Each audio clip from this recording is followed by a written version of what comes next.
Hello everyone. This is the 31st part of the story, Pērcy Jackson, the God of Magic. Chapter 151, The Requiem of the Lost Part 1.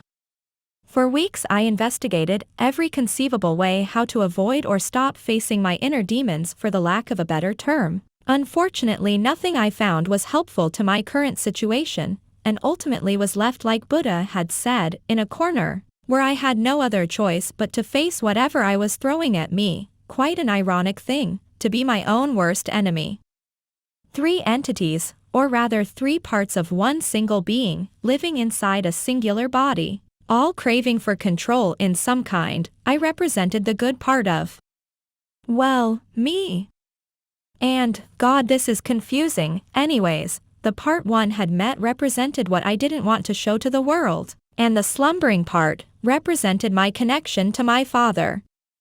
I'll be honest, I never expected this to happen to me. Having to deal with inner struggles is usually something quite cliché that most solve with stupid stuff like accepting themselves, or hugging their inner struggles into submission. Then again, my life has been a roller coaster of random shit that somehow had yet to end my life.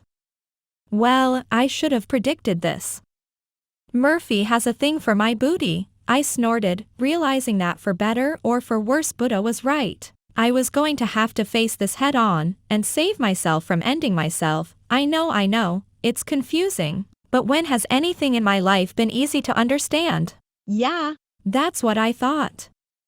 The point was, I had no other option but face the facets of myself I so desperately wanted to erase. Meaning I would have to enter myself. God, Aries must be loving this in hell. Anyways, I have to enter myself and face. Well, you get the idea by this point. If I win, everything. No, who am I kidding? Even if I win, things won't go the way they were. I would forever change, but at this point, I have no other choice.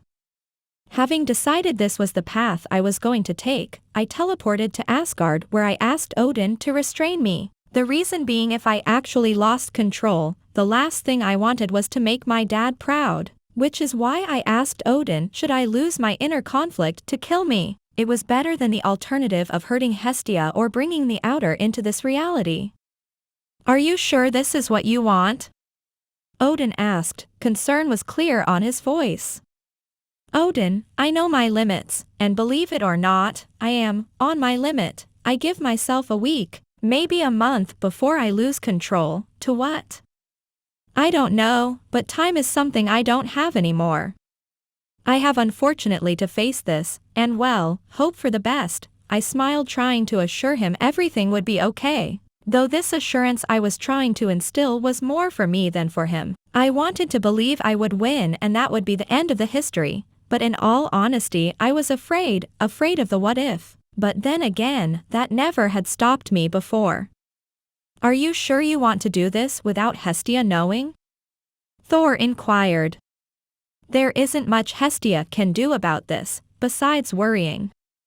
I don't want to put any more people than necessary through my ordeal. Besides, should no other option but to kill me arises, Hestia will only get in the way, trying to save me. I chuckled. I could already imagine her beating the crap out of the Norse pantheon just to save me. Very well, Odin sighed. I give you my word, should you turn against us, I will slay you. At that, I smiled, even if the meaning of that sentence was grim. The reason behind it made it wholesome in a very strange way. All right, here goes nothing. I smiled and closed my eyes. It was time to meditate and face what I never wanted to, myself.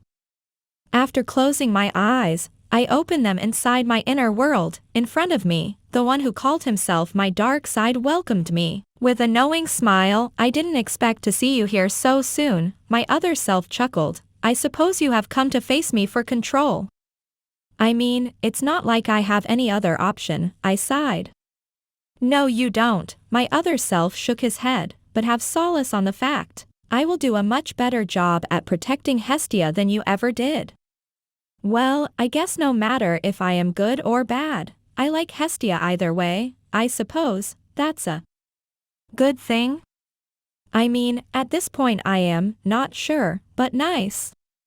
Joking won't save you here, my you-know-what. calling my other self is getting old. From now on his name is Nocturne, 'cause he's edgy and has no sense of humor. I am what you made me to be, your superior. Apparently, I made you an ass, I snorted. So how do we do this? Bleach style? Naruto style? I will enjoy trapping you here more than you can possibly imagine, Nocturne sneered, getting into a battle stance. The strong will survive, the weak will be trapped, that is how we will do it. You know, for being a part of me I sense a lot of hostility between us, more than the first time I met him anyways. I don't recall this part of me hating me this much. Spend a few thousand years inside a city full of dead bodies, and we'll talk, Nocturne growled before teleporting behind me, delivering a kick to my back with enough strength to take the air out of me, which should be impossible. I was within my mindscape. Air should not be a thing here. Alright, time to beat my own ass, no homo, I sighed, matching his battle stance. Chapter 152, The Requiem of the Lost Part 2. Let's do this. I had barely finished my sentence when Nocturne instantly charged at me, his approach aggressive. Seeing this, I got into a defensive stance, which allowed me just in time to parry his second blow with my left hand. Struggling to break some distance between us, I blocked Nocturne's next two blows as well, before attempting to counter with a magic explosion, which failed when Nocturne teleported behind me, avoiding the attack altogether, before kicking me once again into the ground. Fortunately, the corpses in the ground soften the "Fortunately, God, I need help." Bracing in another stable defensive stance, I exhaled. This was not the time to focus on the sea of dead bodies. As I focused on my enemy, I noticed my opponent smile before he once again teleported, this time in front of me, continuing his assault, delivering a mix of attacks between physical and magical, that I parried but not without receiving damage. Void null, I muttered, creating a small but effective explosion that threw Nocturne off balance, and gave me an opening to take the reins of this duel, at least for now. With a full battle cry, I advanced forward, delivering a bunch of attacks to my enemy, from massively destructive spells to physical attacks with enough power to even double Ares himself to his knees, but Nocturne simply shrugged them off. Is that all?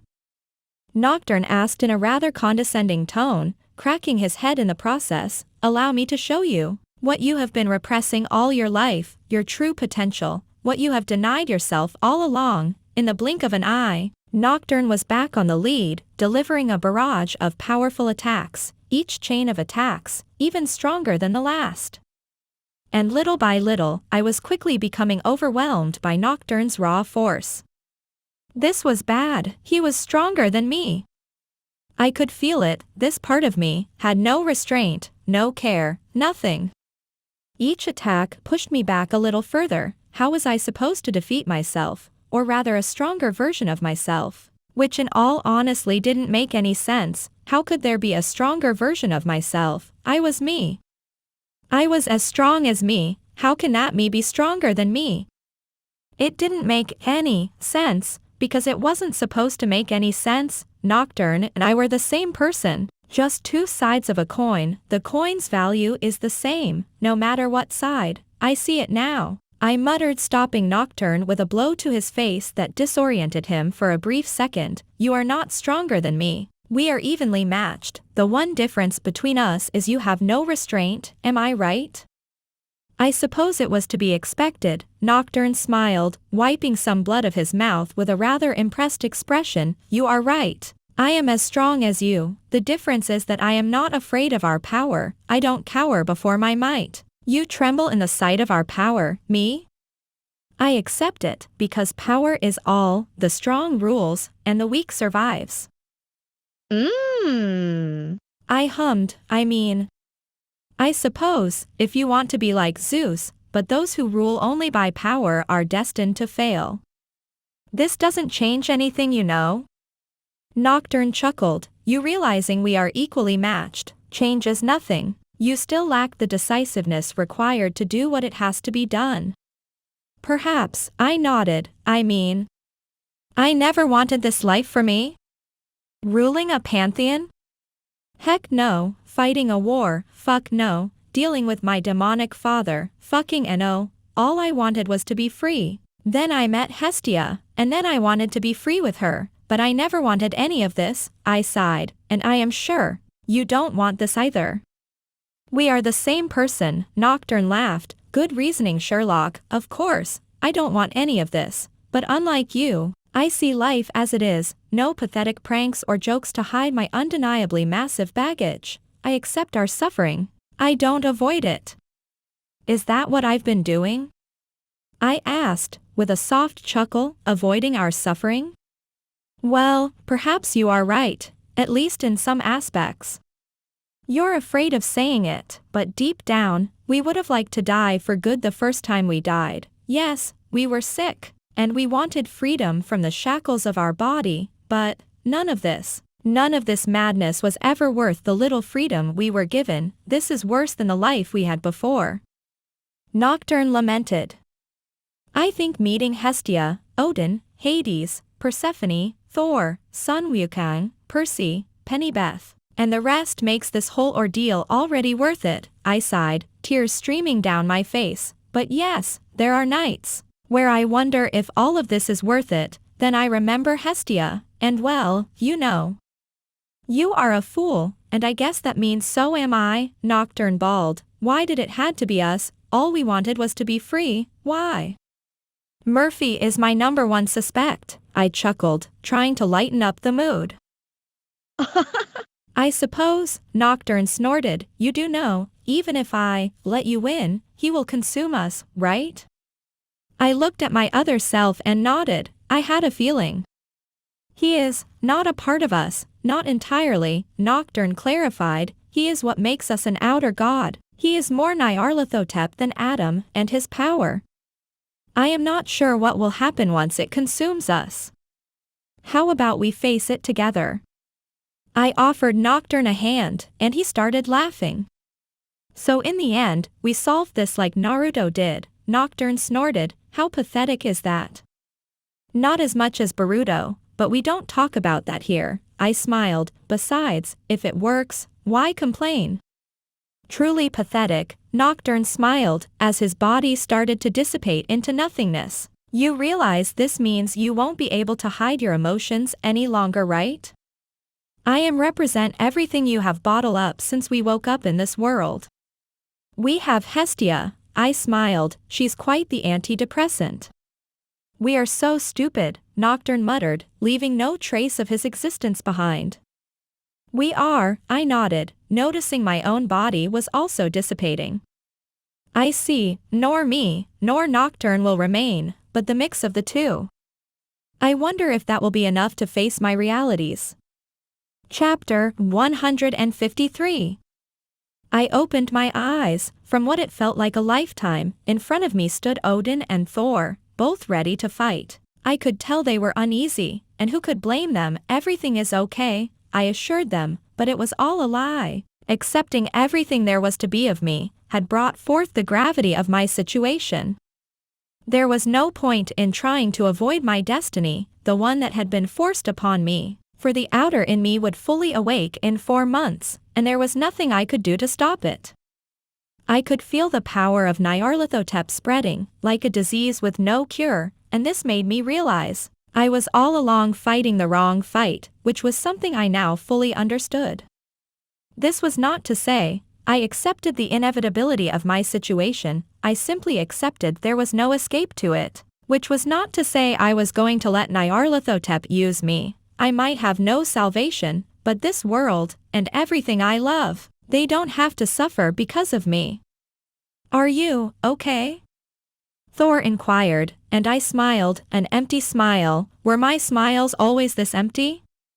I had no idea, not that it mattered. You seem different, Odin commented, his eye locked into something I couldn't quite make out.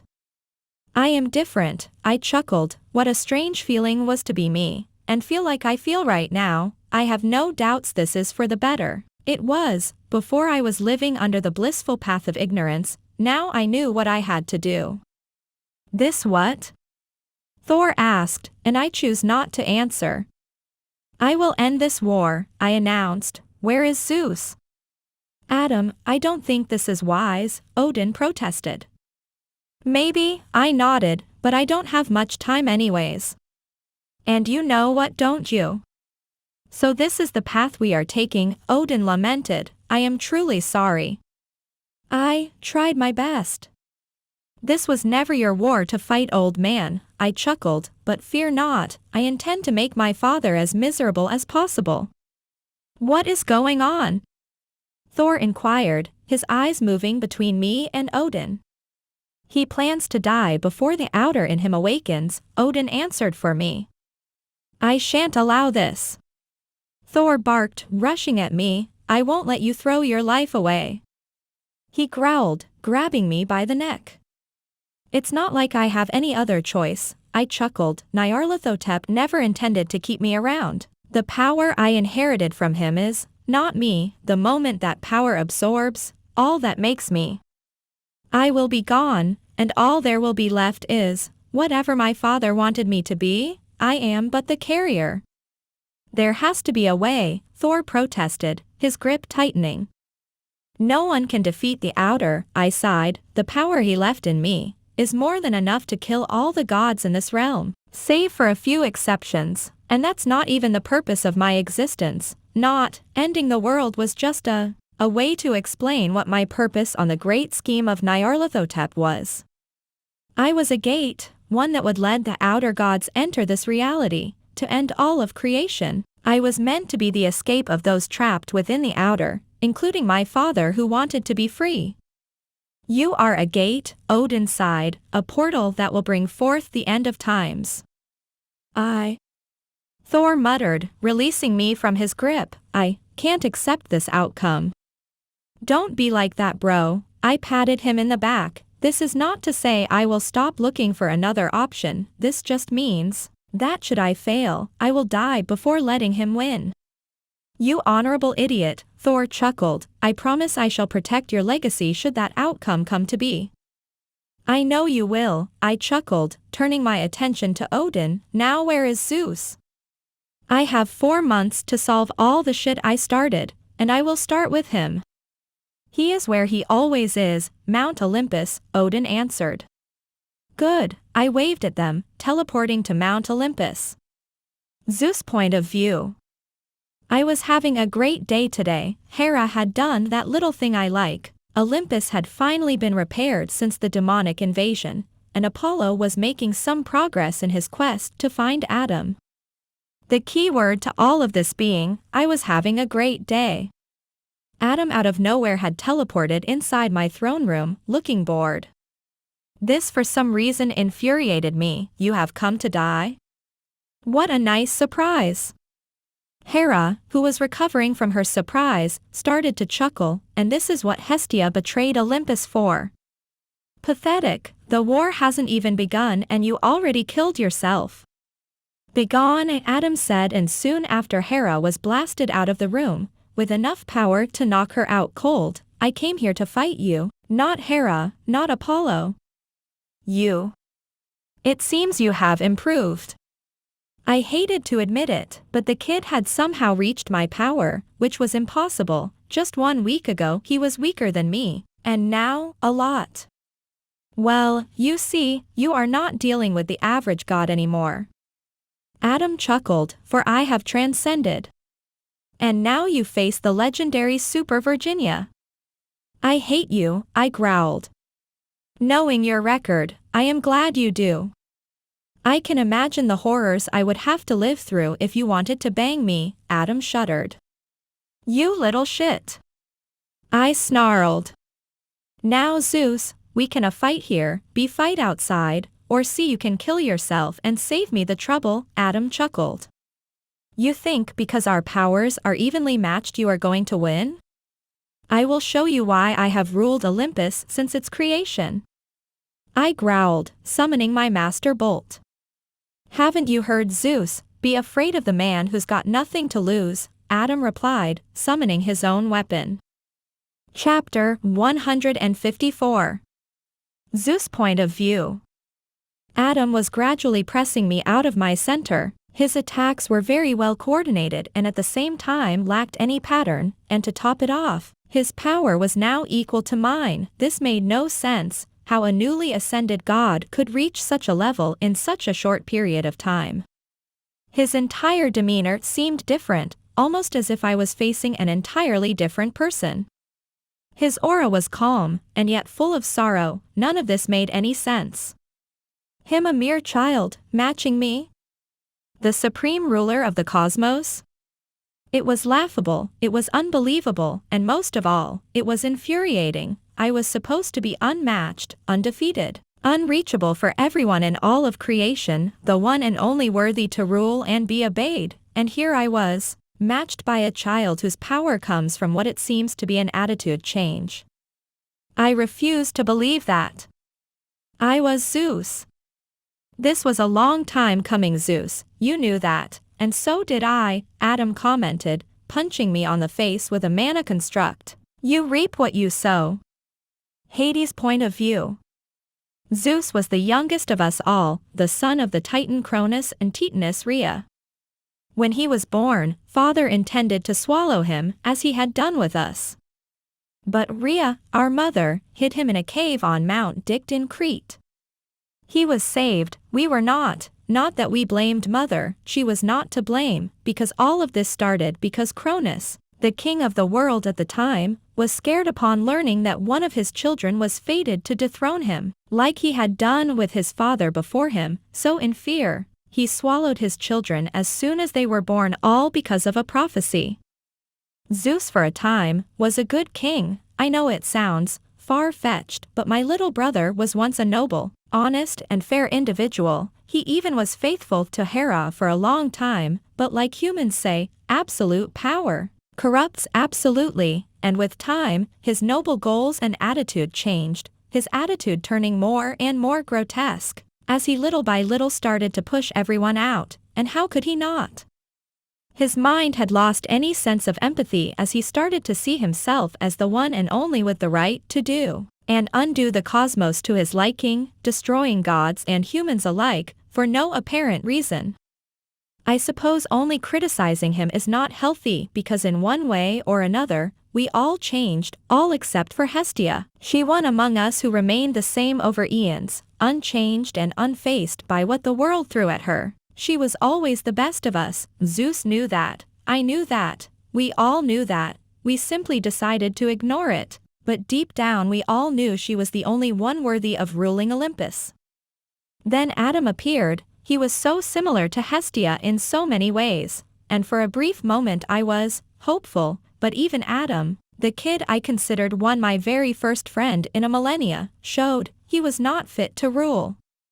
Power changed him, and while this wasn't necessarily something bad, it showed no matter how good you are, power corrupts and morphs your soul, unless you are Hestia. The funny thing is, I knew no matter how different the kid was, that he didn't want any of this. He didn't want to rule, or fight this war. He was, no matter how strong and composed he presented himself, a kid. One that wanted to cry and curse the world for all the shit it was giving him, but the circumstances around him forced him to show no weakness, which is why I knew with certainty that the moment he won this war, he was going to give Hestia the throne.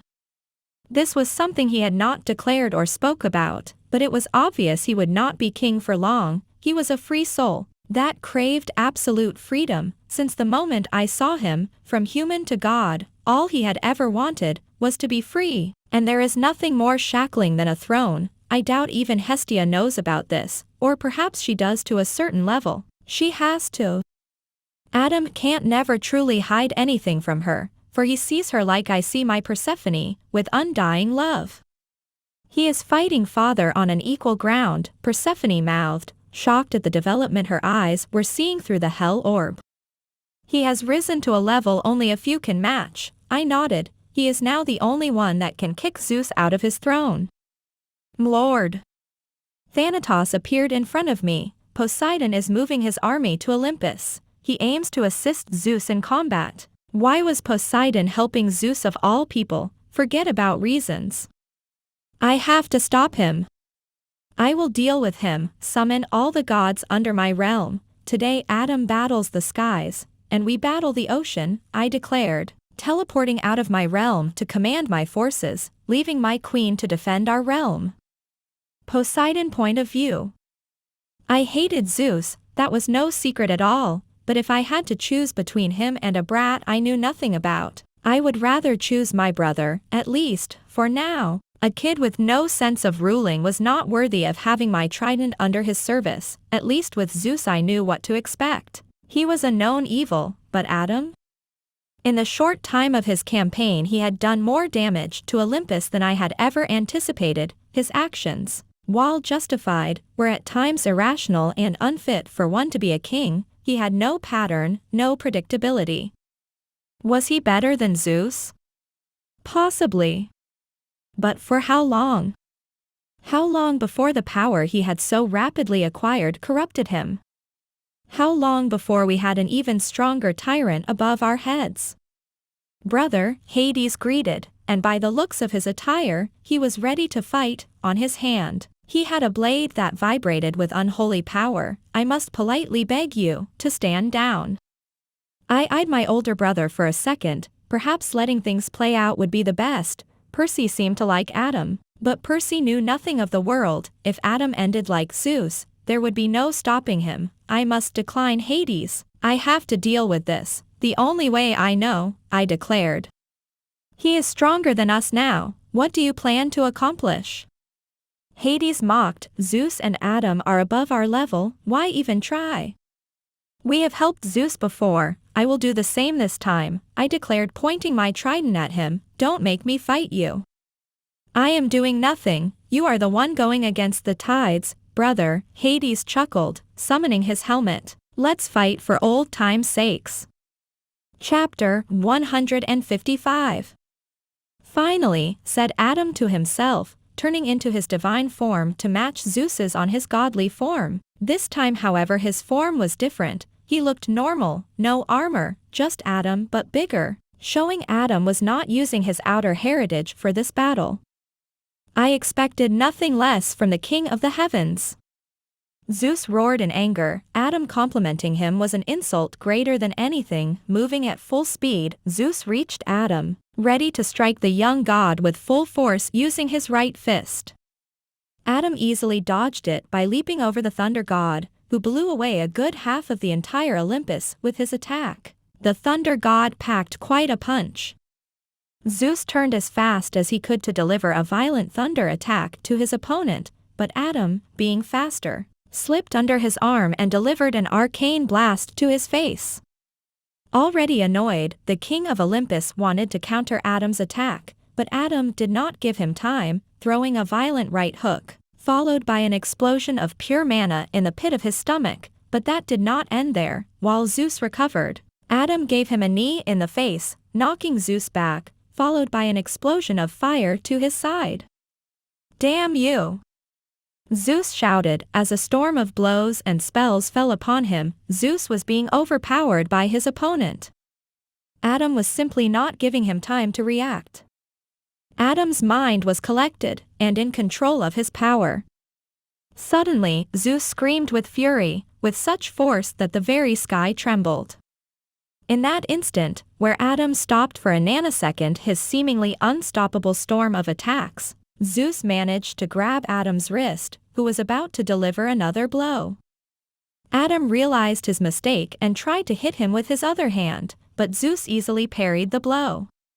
With both hands trapped, Adam was at a disadvantage. You fucking brat! Zeus roared, and a second later, Adam received several terrible knee strikes from the Olympian king himself. Delivering a final blow, Zeus hurled Adam out of the heavens with such force that he crossed half the planet in an instant, killing millions in the process. Adam recovered almost immediately, with tears in his eyes from the force of the blow, and with a smile said, I almost thought this was going to be easy, the young god said mostly to himself. Zeus spat in Adam's direction, glaring hatefully at him. Your death is written, the god declared.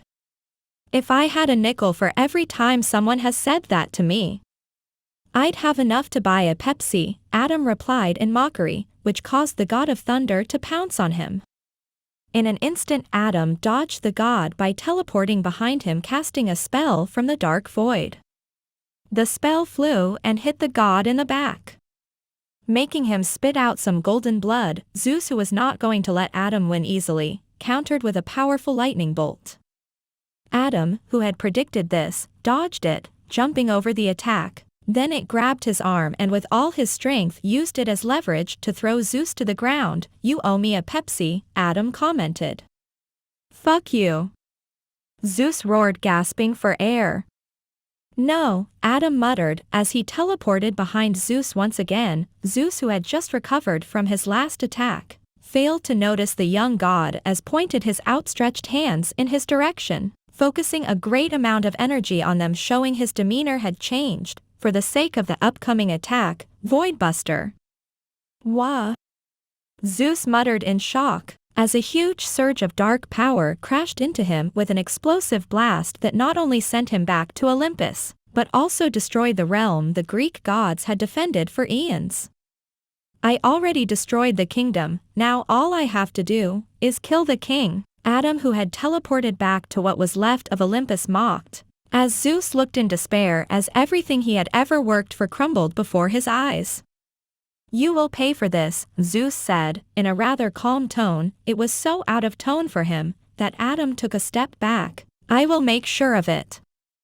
"I am already paying for this," Adam chuckled, "more than you can possibly bill me for." Apollo point of view. One moment I was sleeping and the next, I was awoken by the destruction of Olympus. Adam had strike. I had to help father. I had to do my duty, summon the go. My order was cut short, as an arrow almost pierced me. Fortunately I managed to dodge just in time. "You will not do anything," Artemis, the one who had shot the arrow, threatened. "I will fight you if I must, brother." "Artemis," Adam crossed a line. "He destroyed our realm, our home. We have to stop him, or innocents will die." I shouted. Why was she so adamant to hurt Adam? Yes, he was our little brother, but we barely knew him. For us he was but a blink in our life. "Innocents?" Artemis laughed. "Please. When did we start caring for the innocent?" she mockingly asked. "Don't answer that. Is a rhetoric question, and the answer is never. For thousands of years, we have seen humans die, and we have done nothing, and to a certain degree. I was able to understand that, but then, we did the same to our own kind, our own family, Demi-Gods. We let them suffer unspeakable things, like Adam suffered, and yet, we did nothing. We let Adam burn in Tartarus, and then when proved innocent, we were surprised he didn't like us anymore." "The rules kept us from doing anything," I reminded her. "The rules were there for a reason." "Fuck the rules, fuck Olympus, and fuck Zeus." Artemis cried in anger. "All my life, I tried to focus on the one thing I had control, doing my job, saving innocent girls. But what have I amounted to? Nothing. And now you got altruistic?" I laughed. "Please, you have done as much damage to this world as us, or all those humans you turned into deer for hunting deserved it." "Yes, that is true." Artemis nodded. "Which is why I support our little brother. Olympus has to fall, including me." "So be it," I sighed. "I will defeat you, and then I will kill Adam, don't worry. I will make sure his death is a quick one. I will ensure he avoids the suffering that awaits him of father's hands." "Funny," Artemis sighed, "that you think you can beat me, that is." This marks the end of part 31 of the story Pērcy Jackson, the God of Magic. Thank you for listening. Please like the video and hit the subscribe button to listen more. Hit the bell icon to get notified of all the new content uploaded to the channel ASAP.